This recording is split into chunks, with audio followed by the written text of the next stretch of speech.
Hi there, my name is Rob Hillman. I'm a registered nurse and certified life coach, and I think today is a good day for a good day. This is the next episode in my self-care series where we talk about all things self-care, which of course I define as anything that helps you feel better. Feels better about your life, about your work, about your relationships, whatever. If you feel better, then that is self-care. Okay, and today I want to talk about something that I think is really interesting, okay? And that is our brains and what our brains do when we gossip, okay? Now I know some of you, I've heard talk about gossip before. I know I'm not supposed to gossip. I know it is bad karma and it hurts people's feelings and it gets back to them that I gossiped and then they gossip about me and it starts this cycle and it's all these things and whatever. I'm not going to talk about any of that. If those things ring true to you, then great. You can feel free to listen to them. But I'm a coach. I actually like to talk about the reason why we do things. I don't like to give advice to my clients because, they know better what's good for them than I do. But I want to make sure that you're empowered to make good choices so that you really are doing the kinds of things that are going to help your long-term goals, help you get the results that you want to get. Okay, so I want to talk about your brain, and I want to talk about the way that it is wired, because it's kind of interesting. So our brains are wired for efficiency, okay? It wants to learn how to do something, and then it wants to do it that same way all the time and turn it into a habit so it doesn't have to spend so much brain power figuring out that same thing over and over and over again, okay? Because when we've got so much information coming in, we can't pay attention to everything. We can't give every little thing the same amount of focus. We've got to just get things done. Okay, I'm going to give you some examples here so you know what I'm talking about. But the first time you drive to work, you get a new job, you have to drive there, you probably have to look it up on Google Maps, figure out which route you're going to take to get there. But then after a while, you've probably had this experience where you pull into the garage or whatever and you're like, I don't remember the last 10 minutes of driving.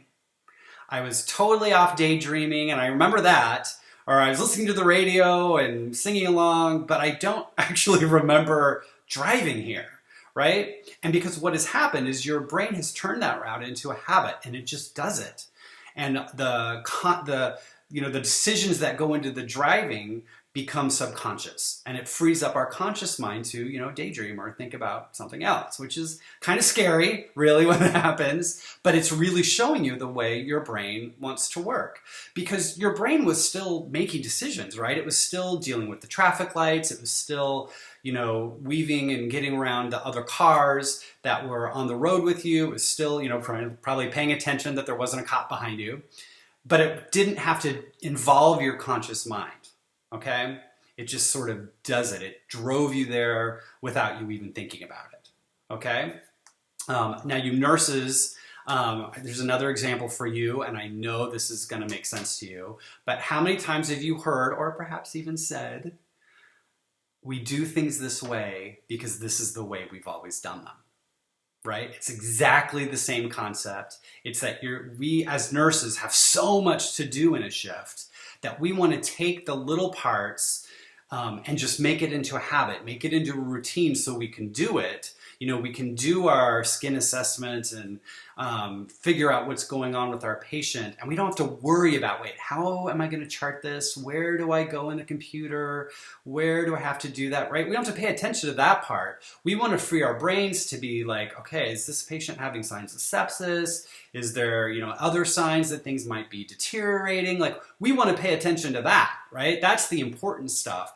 We don't want to have to spend our precious brain power computing ordinary tasks and that we're going to do every day anyway, okay? We want to create habits for ourselves, or our brain wants you to create habits so that it can get through the day more efficiently and free you up to pay attention to the interesting things, okay? Now, what does this have to do with gossip? Well, gossiping, what we are doing is we're setting a pattern, right? And before you even get to the part where you're actually gossiping about somebody, what happened first is that your brain noticed I'm going to call it a problem. right? You saw something that somebody did that you didn't like, that they shouldn't have done, or whatever it is, and your brain noticed it, and then you wanted to go and, tell somebody else about it. Okay, but what we're doing is we are training our brains to look for the bad things in people. That's what's going to happen from gossip. Okay, and it's not so much that it's rude and morally wrong to gossip about people, which might be true, but it's not, as a coach, that's not what I want to talk about. It's because I don't want you to train your brain to create a habit about looking for the bad things in people. Okay, because your brain wants to help you out. If you think something about somebody, if you think that person's a bad person, your brain is going to look for evidence to support your thought, right? So if you say that person is lazy or that person has a bad attitude, your brain's looking for it. And so every time that person does something that could be lazy or shows that they have a bad attitude, your brain's like, hey, did you see that? Did you notice? Totally proves you right. Oh my gosh. They are clearly a bad person. Here's the proof. Now, what your brain doesn't do is look for contrary information, right? It's not spending any energy trying to prove you wrong. So when that person does something nice, when they go the extra mile for a patient and do something really touching or helpful, or when they say something funny, you don't notice that, right? Maybe you casually notice it in passing, but you don't think, oh, well, how interesting. That person did something, contrary to what I expected. I wonder if they're changing, or, maybe I was wrong about them. We don't do that, right? We think, oh, well, that was a fluke. And now let's go back to finding the things that are terrible about them, because that's what I believe. That's the truth, right? That's the thought that I'm having. So gossiping is just training you to look for the bad things in people. Now, why is this important? It's because when you go to work, how do you want to feel? When I go to work, I want to feel good about myself. I want to feel like I am part of a team, and that I want to like the people that I'm working with, and I want to feel like, they'll have my back if something goes wrong. I don't want to sit there and think, oh my gosh, I can't believe I have to work with this person again.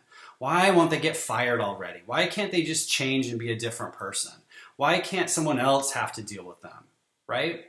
Those thoughts don't help me. They don't help me have a good day. They totally block me from having a good day. They pull me down in this irritation and annoyance and frustration, and I don't want to feel those things when I go to work, right? I want to feel great. So training my brain to look for the bad things, it's not so much that I'm being altruistic for the other person. It's totally about me and my experience. And if I'm looking for the bad things, it doesn't help me.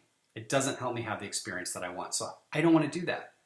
So this is your challenge for the week. I want you to pay attention to when you're gossiping. I want you to pay attention to what you're training your brain to do.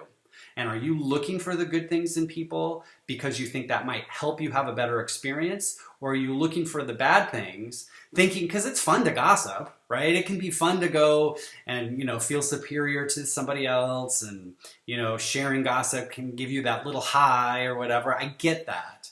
But is that little high that you get when you get to gossip overpowering the way that it's holding you back from enjoying your experience? Okay, I'm talking about work here. This can be personal, this can be family members, it's applicable anywhere else. What's the experience you want to have, and is gossiping really going to help you get there? I would suggest probably not, but it's up to you. Think about it. Look at it this week and tell me what you think. If you've enjoyed this video, as always, I really appreciate it when you share it on the Facebook and do that kind of stuff. And of course, if you have any questions or comments, please send me an email. Leave me a comment on the Facebook page. I love hearing from you guys and how you're receiving these videos, what you're thinking about. I find your answers really, really interesting. So let me know how it goes. Good luck, and I will talk to you again next week. Have a good one.